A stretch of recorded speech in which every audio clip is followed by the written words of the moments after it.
Yes, everybody, welcome back to the Irish Hotspur, joined by the other David Harris. My David Harris is unfortunately not feeling well at the moment. He should be back tomorrow, but I did the best thing. The show has to go on. We got to put out some of this content for you guys, especially while Spurs are in the doom and gloom period. You need your therapy. So I decided to get the next best David Harris, a more southern David Harris, to fill in for me here. And we're going to be talking about Michael Dawson. And he was saying that maybe the fans need to lay off Daniel Levy because it's making it a tough environment for the players to play in. This is the quote that he had for you guys. This pressure when you're playing in the stadium, when you're turning on the owners and Daniel Levy, it's just not easy. And the players are feeling it. They feel the pressure. He says, I've been there before. I've gone through a period with Ramos where we had 2 points from 8 games. And you just feel when going into a game and when something just doesn't go quite your way, you're already on the back foot. And that's where Spurs are at this moment in time. But the fans have to try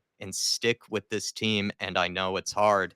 What's funny about this, Mr. Harris, is that there is already a community notes on Twitter saying that Dawson cannot be trusted as an unbiased account of Tottenham Hotspur. We know that he works for the club. My first question to you is a simple one. Do you think he's actually been put on that Sky Sports panel there by Daniel Levy himself to maybe ease the tensions and sort of maybe ease some of the pressure that is on him? Is Michael Dawson being rolled out by Mr. Levy? I can't believe you're so cynical to think that. And hello, how are you? It's a bit like if you're about to say to me that like the first fans forum was arranged for the first time in about 7 years in the first 10 games of last season. That would be a cynical exercise in PR. So I just can't believe that you're thinking that.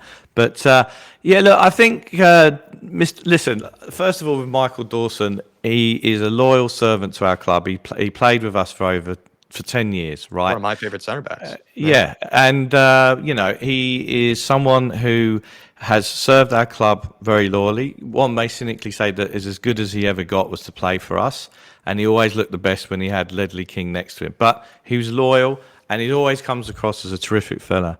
I think it's a couple of interesting things here, and if you don't mind, if I might just, as always, go back in time. As you know, I'm a '90s throwback. I've just finished reading Is Gascoigne Going to Have a Crack? A great book on the '90s. Alan Sugar's time at Tottenham, he had a habit of really falling out with a lot of the ex-players, and there was a lot of criticism of him. There's a player in the '80s, Graham Roberts, was very critical of him. And what Levy has done, and I think there's two motives here, is that what he's done is he's employed and used a lot of ex-players and got them working in the stadium. And he's I think he's set up some kind of a foundation to help ex-players who've fallen on hard times. And I think that's all very laudable. No, I mean that's laudable, right? But then the cynic in me, which has been in my school report since the age of 15, says that he's also done it. Daniel Levy is very good. For someone who doesn't communicate very well or is not interested in communicating, he uses PR sometimes very well to that extent. And if you see the questions that was asked of Michael Dawson by the interviewer, who was basically saying that, Daniel Levy's delivered a stadium. Daniel Levy is, he got Mourinho, he spent the money. What do those fans, those ungrateful fans, could possibly want out of Daniel Levy? He's done all he could. And, that's fair enough because, at the last accounts, he did award himself 3 million plus bonus for in that period of time. Where, as you The way remember, they we had. set up the question for Dawson was unbelievable. Like, if people please, you should go back and watch the video because the interviewer of Dawson also, I wonder, is on the Levy payroll here because the way they set up the question, it was set up as if it was going to be a home run anyways for Michael Dawson because he pretty much set up the question to say, oh, Spurs have, and Daniel Levy in particular, have done everything in their power to try to help Spurs succeed. So why is it that we're here? And then Dawson comes up with X explanation, saying that eventually leads to about 2 minutes into the answer that's actually on, the fans. That's the reason that, the players are struggling so much right now. So I do It's find that, all yeah. it's all about it's the fans' fault, Jack. It's completely. It's got nothing to do with anyone. It's the fans' fault. And what did the fans do on the weekend? So an enterprising group of people brought in a banner that basically stated what the facts were. The South Stand and possibly other parts of the stadium very loud in their chants that they want Levy out the club. And that was about it. As far as I'm aware, and as always should be the case, no one threatened any physical violence to anyone. There weren't any threats issued or anything like that. And, Dawson, obviously the head of comms at Tottenham, or maybe Donna Cullen or both, got in touch with Sky. Dawes goes on there. Dawes and Ledley, they do the podcast. They are Yep. employed by the club. And again, I'm not. I really want to be clear. I want to have a go at these guys. They have served our club with distinction, and they're Tottenham, right? But they And they're are only so employed. far, they're far down the chain of command. It's not like they're ones that can exactly, pipe up against, the owners when they are being employed by them. They're not really the ones they're being used as pawns, aren't they? They're being used as pawns by Daniel Levy in this case. Like you say, to spread a message, to defend or maybe ease the pressure on him. Because as you say, Daniel Levy doesn't like to do this himself. He's not the guy to come out No, and do this no. on his own. So he has to find a good face, a good pawn, really, to Yep, do it for him. And Michael yep. Dawson has stepped up on his behalf.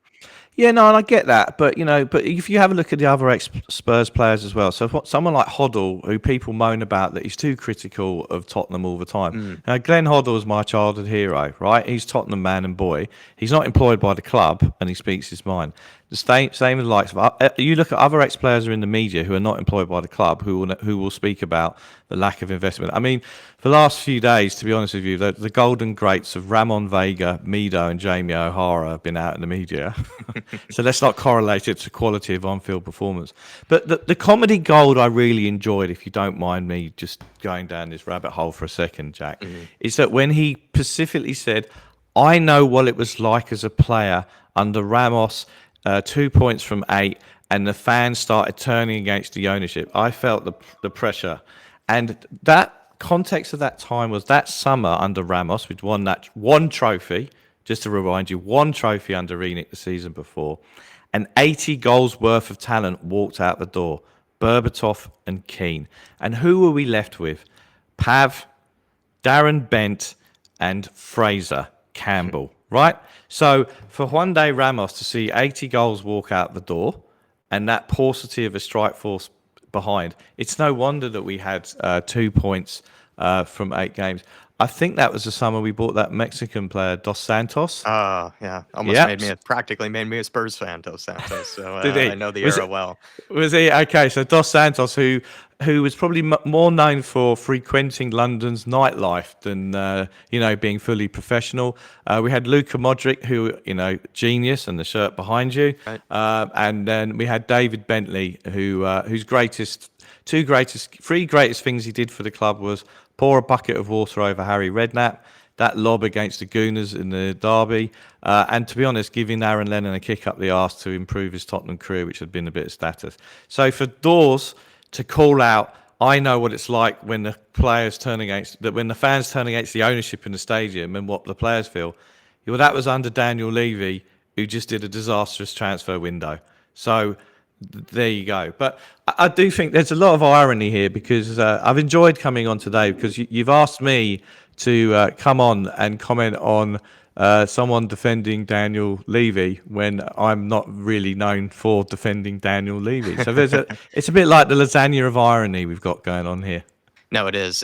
It is quite baffling, though, that it has been done in this sort of way, and Spurs fans aren't going to see through it. At least I encourage you guys to think about this a bit deeper. It does look like Dawson is being used as some sort of pawn to try to, maybe counteract, the pressure that is building around Daniel Levy. And also, I mean, does it say something that Daniel Levy is even going through this effort to put someone out there to try to defend him, to try to sort of quell some of the pressure that's around. The fact that is even doing this at all, I think is maybe a good sign that some of the pressure is getting to Levy, or Daniel Levy might know that once Ange goes, or if Ange goes, that everybody's going to be looking towards him, and he's well aware probably already that there are going to be a lot of eyes and a lot of knives, headed towards his direction.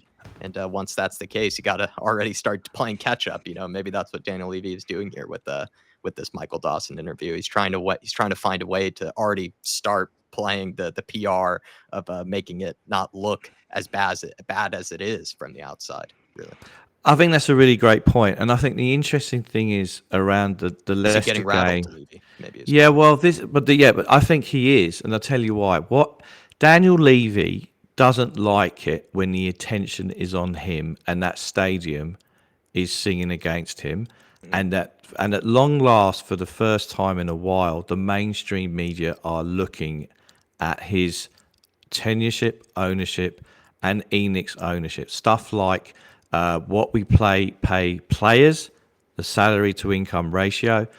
Stuff like, well, we've been in the stadium now for coming up for 6 years. Stuff like his remuneration. All of these things. And what I've always been really kind of strong about is that the conversation needs to be put into the mainstream media.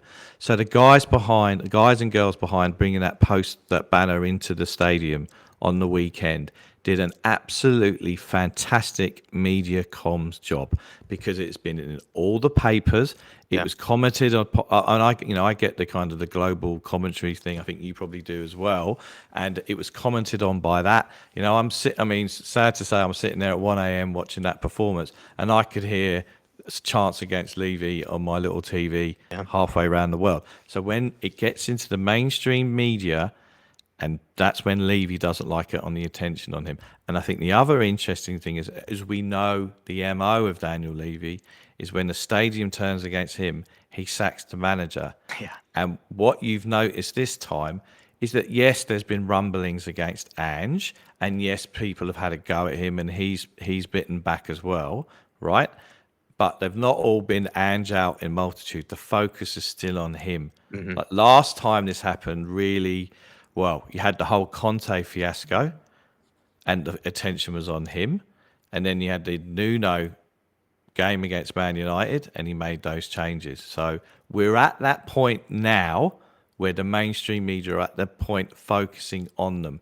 The challenge is, at some point or another, touch wood, which we all want, the form will return and we will string some results together, Hmm. hopefully. And then the attention goes away from his ownership again. And the trick then is for those involved need to keep that focus going. Yeah, it's when the attention diverts again. Can you still keep it relevant and still keep it in people's minds? Just want to quickly add as well that I have no real harsh feelings against Michael Dawson. I think this is No. almost like Logan Roy in Succession. Telling one of his PR people to sort of, yeah, and wait, bite the bullet here and just sort of cover for me, right? I think that's what he's doing here. So I don't know if we can get that mad at Michael Dawson.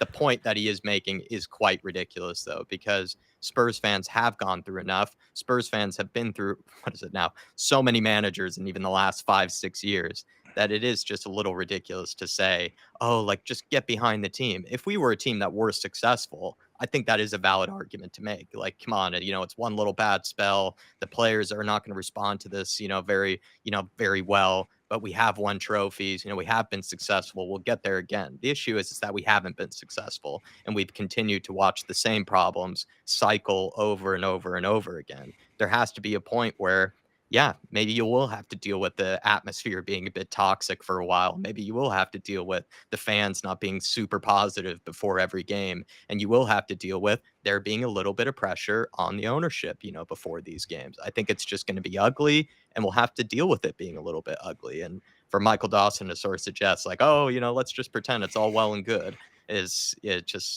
not realistic, especially where we are as a football club. I think that would be a realistic argument to make if you were a Chelsea or something like that, but with where we are, with the problems that we've seen just repeat and repeat and repeat, eventually the fans have to take a stand. Eventually the fans have to make it a less than enjoyable place to be. And that's the only way I think things can start to get done. And like you said, big media attention is being drawn towards it, which kind of leads us in to our next video about sort of what that could mean for the future. But please, everybody, Dave Harris, give yourself a plug, and thank you very much for doing this with me.